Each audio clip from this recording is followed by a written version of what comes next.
So nag-spray ako dito mga ka-farmers kanina ng alas 5 madaling araw ng insecticide at saka fungicide. So mixing po sila no. So yung humingi po ng update patungkol po sa Oberon. So yun po kasi yung gamit ko ngayon. So nung nakaraang linggo ginamit ko siya, tapos ngayon lang nasundan. So nasa 100 ml po kasi yung sa isang bote ng Oberon. Bali ginawa ko lang po siyang dalawang knapsack sprayer. So nakalagay po kasi doon 20 to 30 ml yung gagamitin, yung dosage niya. So yung dalawa kasi EI niyan mga farmers, yung pakatanda ko, yung isa ay abamectin. So yung abamectin ay para po sa mga trips. So yung isa pwede rin siya sa pang white flies mga ka-farmers no. So yung hinalo kong fungicide ay yung score na fungicide. So yan po yung ka-alternate ng Mancozeb no, sa mga nagtatanong kung anong fungicide daw yung gamit ko po dito. So yung score at saka Mancozeb, so twice a week ko din po yan sila ginagamit every after harvest. So kahapon kasi nag-harvest ako araw po ng Biyernes. So pagka umaga niyan mga farmers nagpitas ako, tapos pagkahapon to alas 5 to alas 6 ng gabi ay diyan na po ako nag-spray na kung anong dapat yung i-spray ko. Tapos pagka kinabukasan ngayon Sabado, ngayong umaga mag-i-spray na naman ako hanggang mamayang hapon. So kung ano na naman yung nakikita ko insekto dito, kung ano na naman yung bagay na insecticide, yun ang gagamitin ko. Tapos sunod na araw ay linggo na, hanggang Lunes pahinga na po yan mga farmers, kasi pagka next ng pagka Martes doon na rin kasi ako mag-harvest ulit. So dalawang araw na pahinga. So yan, pakita ko sa kung ano, kasi meron na po kasi itong white flies mga ka-farmers, itong aking talungan. So mayroon din na ring strips, hindi natin maiwasan yan kahit saan naman na magkakaroon ng insekto. Pwera lang na araw-arawin natin sa pag-spray, talagang mawawala yung mga insekto.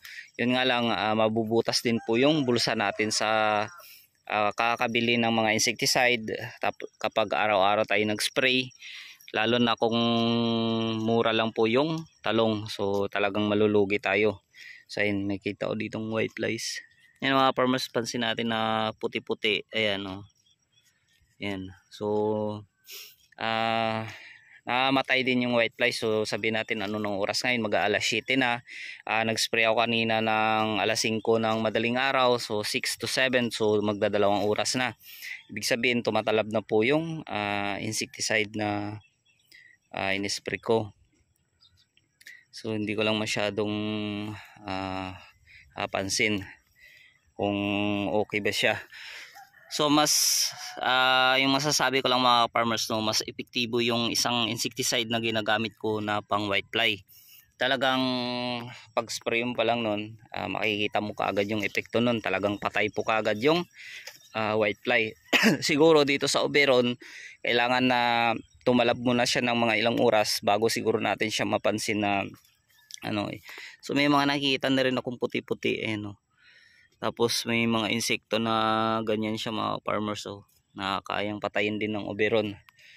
So yung fungicide na score, so maganda po siya mga farmers sa mga bulaklak na naglalagas. So kasama na rin po kasi sa pangpakapit ng bulaklak yung ganyang fungicide. So sa mga Mancozeb, so tulad po ng mga dahon na naglalagas at tsaka nagyeyelo na parang spot.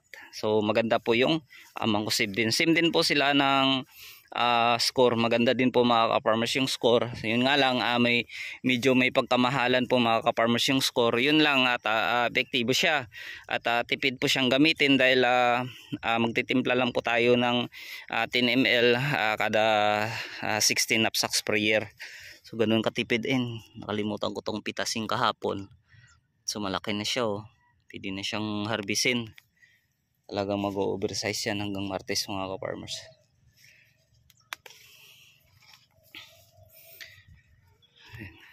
So simula po kahapon mga farmers hanggang ngayon hindi na po umulan, no. So maka-timing na makapag-spray tayo dito sa ating talungan. At tsaka ayan, madilim-dilim banda sa baybayin.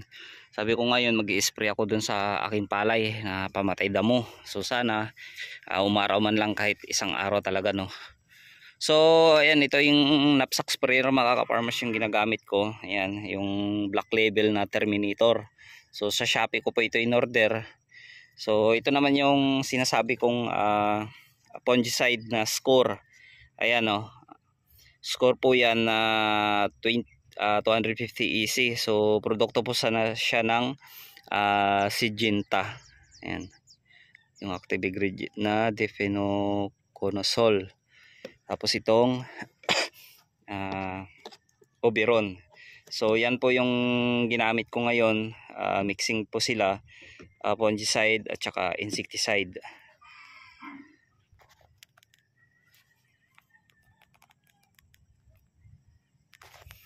So wala na po itong Oberon mga farmers dahil naubos na.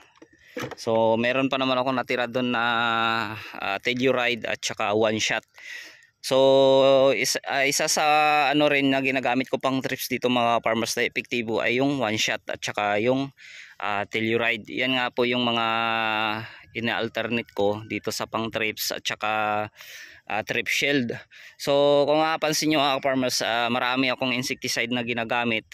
Hindi ko naman po yan pinagsasabay-sabay mga ka-farmers, no, pang alternate lang. Halimbawa ngayon nag-spray ako ng one shot, so pagka next week or next harvest yung gagamitin ko na naman ay yung trip shield o iba pang spray na para sa trips.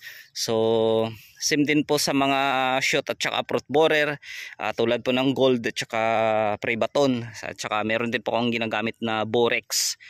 So yan, iba't iba yung mga insecticide na gamit ko po dito.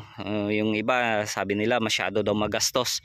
So hindi naman kasi yan mga farmers natin na minimix lahat, no. Yung pang alternate lang po talaga yan, na mas okay na iba't ibang insecticide yung gagamitin natin dito sa ating talungan, na hindi lang po tayo magstay sa iisang lason dahil mabilis po kasi ma-immune yung mga insekto kapag sa isang lason lang tayo mag-i-stay. So yun lang po mga ka-farmers.